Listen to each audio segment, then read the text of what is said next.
Assalamualaikum warahmatullahi wabarakatuh. Sebelumnya perkenalkan, nama saya Jaka Kurnia. Di sini saya akan mempresentasikan materi tentang desain grafis. Adapun materi yang akan saya bahas di sini ada pengertian desain grafis, prinsip-prinsip desain grafis, pengertian vektor dan bitmap, terus ada Adobe Photoshop. Apa sih yang disebut dengan desain grafis? Menurut ahli seni visual Duane dan Sarah Prebel, desain grafis adalah suatu istilah penamaan yang mengacu pada latar dwimarta atau dua dimensi yang bervariasi. Desain grafis merupakan karya pada teknologi yang memiliki dampak komprehensif kepada halayak sasaran karena keberadaannya mampu menginformasikan produk baru kepada konsumen. Next. Di sini ada prinsip-prinsip desain grafis. Pertama ada proporsi. Proporsi adalah perbandingan ukuran yang digunakan untuk menentukan perbandingan yang tepat antara panjang dan lebar dengan bidang gambar. Biasanya seorang graphic designer menggunakan kotak untuk membuat kerangka untuk margin, kolom, jarak, dan posisi. Proporsi. Terus ada keseimbangan. Keseimbangan secara visual berarti kondisi yang sama berat dilihat secara horizontal, kanan kiri, dan vertikal atas bawah. Keseimbangan ini terdiri dari keseimbangan simetris, formal balance, dan keseimbangan asimetris, informal balance. Jadi desain grafis itu bukan hanya tentang apa yang dibuat, tapi harus 50-50 gitu. Terus yang ketiga ada kesatuan. Kesatuan merupakan salah satu prinsip dasar desain grafis yang sangat penting. Kesatuan adalah bagian bentuk harus saling memiliki keterikatan atau keterkaitan link. Keterkaitan ini bisa diciptakan dari sebuah bentuk lain yang menghubungkan seluruh bentuk. Jadi tidak hanya keseimbangan, setelah seimbang harus menyatu. Terus ada kontras. Kontras adalah cara menghindari elemen desain grafis dalam suatu halaman yang terlihat serupa. Elemen yang dimaksud adalah jenis tulisan, warna, ukuran, tebal tulisan, spasi, dan lainnya. Kontras juga merupakan hal penting dalam desain grafis. Kadang ada bagian yang harus gelap dan ada yang harus agak terang. Terus ada penekanan, adalah bagaimana cara dalam menentukan bagian yang menjadi prioritas dalam sebuah desain. Biasanya bagian ini berisi informasi yang kesan yang ingin disampaikan ke audiens. Jadi penekanan tuh harus ada elemen atau sebuah layer yang ingin sekali agar konsumen melihatnya. Next. Di sini ada pengertian vektor dan bitmap. Pada dasarnya, baik vektor maupun bitmap adalah sama, yakni gambar yang digunakan untuk membuat karya desain grafis, tapi keduanya memiliki fungsi, kelebihan, dan kekurangannya. Semua ini tergantung dari kebutuhan desain grafis yang akan kamu buat. Vektor adalah di sini ada vektor. Vektor adalah gambar yang terdiri dari beberapa garis poligon dan titik. Untuk membuat kombinasi gambar jenis ini, seorang desain grafis membutuhkan rumus matematika khusus, tapi saat ini sudah banyak software desain grafis yang menyediakan fitur vektor atau mengubah convert dari gambar ke vektor, misalnya seperti software desain grafis bernama CorelDRAW. Next. Nah, di sini ada kelebihan vektor.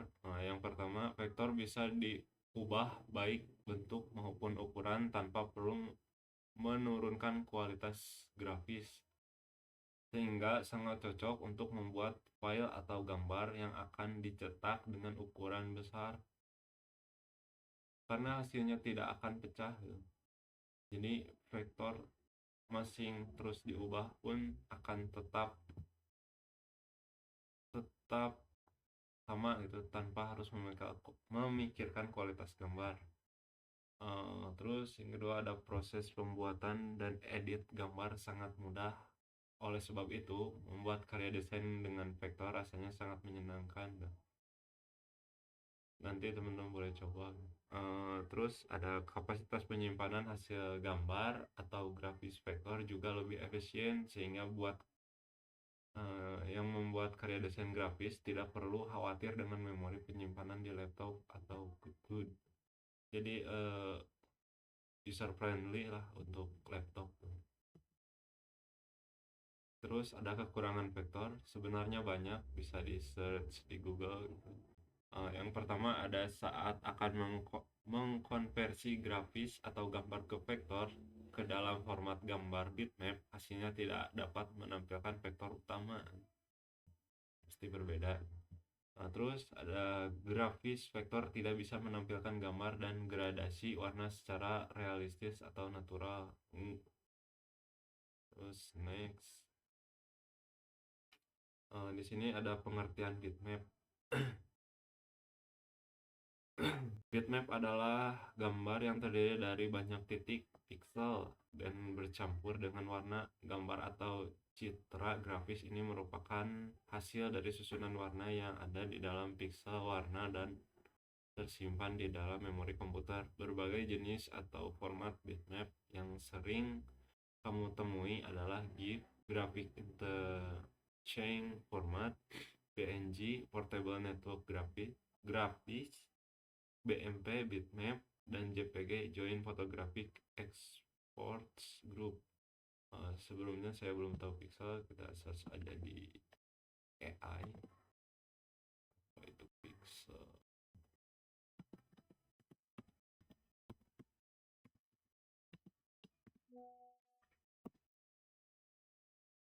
Pixel adalah singkatan dari picture element, yaitu untuk terkecil dalam sebuah gambar digital. Gambar yang digital yang kamu lihat di layar seperti di monitor, smartphone, dan kamera dibentuk oleh jutaan piksel yang masing-masing memiliki warna tertentu. Jika kamu memperbesar sebuah gambar secara ekstrim, kamu akan mulai melihat titik-titik kecil itu piksel.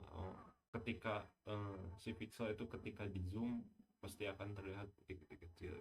Oke. Terus next. Di sini ada kelebihan bitmap.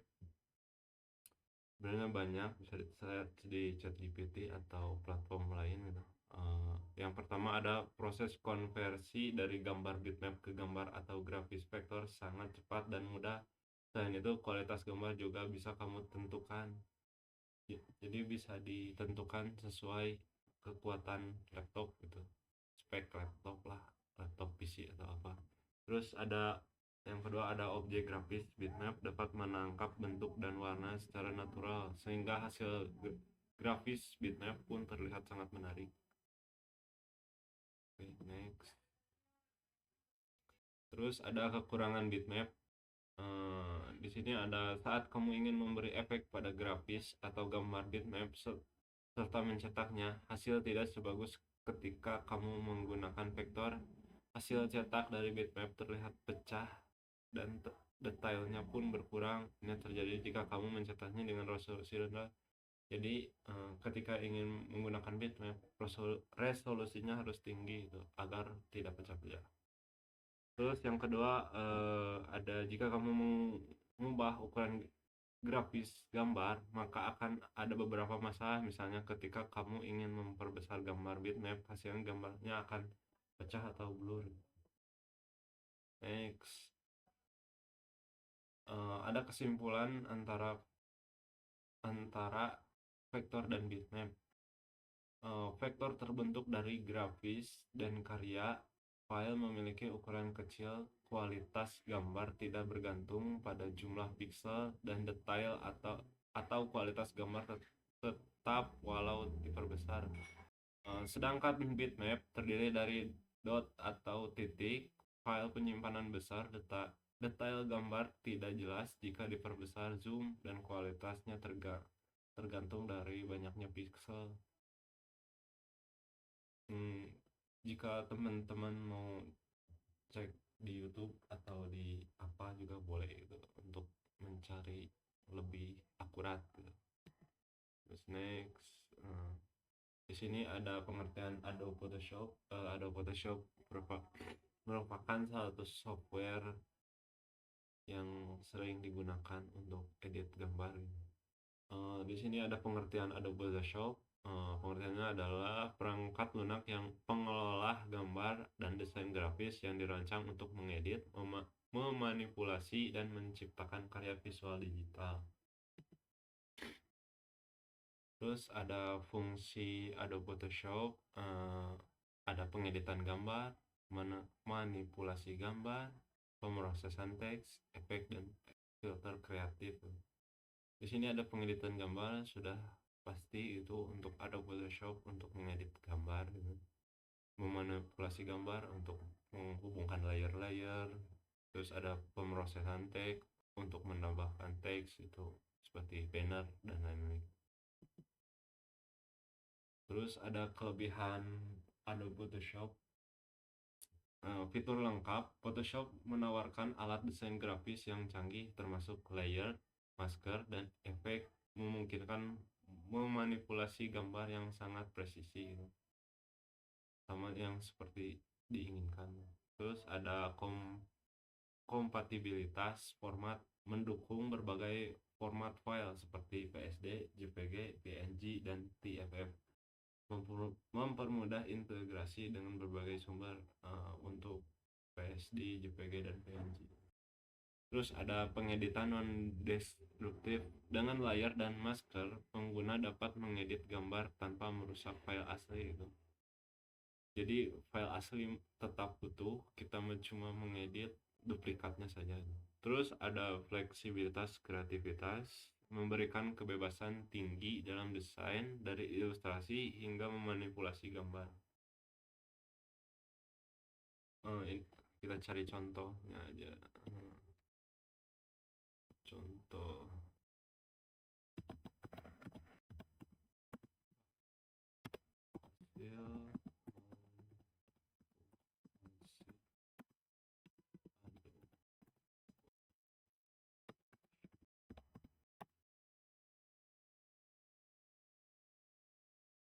ngelag guys, ngelag. Nah, banyak sih guys ya.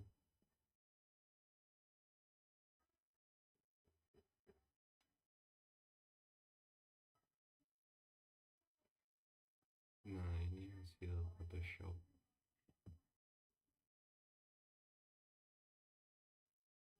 Ini ngelag sinyalnya guys. Nah,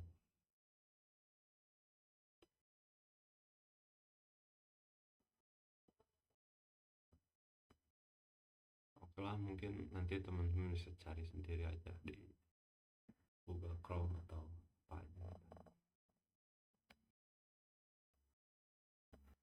Terus next ada kekurangan Adobe Photoshop. Untuk yang berbayar tuh harganya cukup mahal, hanya tersedia melalui langganan Creative Cloud yang bisa mahal bagi sebagian orang gitu. Tapi untuk belajar bisa ya bajakan gitu. Terus ada kurva pembelajaran curam antarmuka yang kompleks, membutuhkan waktu untuk dikuasai terutama bagi pemula. Butuh waktu yang lama untuk bisa menggunakan sepenuhnya Adobe Photoshop agar bisa jadi ahli gitu. Terus ada butuh perangkat keras kuat gitu. Memerlukan komputer dengan spesifik tinggi untuk performa optimal, minimal lah RAM 8 gitu mungkin. Terus overkill untuk pemula, terlalu rumit untuk pengguna yang hanya membutuhkan pengeditan sederhana. Oke, next. Uh, Mungkin thank you, itu cukup sekian gitu. Terima kasih atas waktunya. Wabillahi taufiq wal hidayah. Assalamualaikum warahmatullahi wabarakatuh.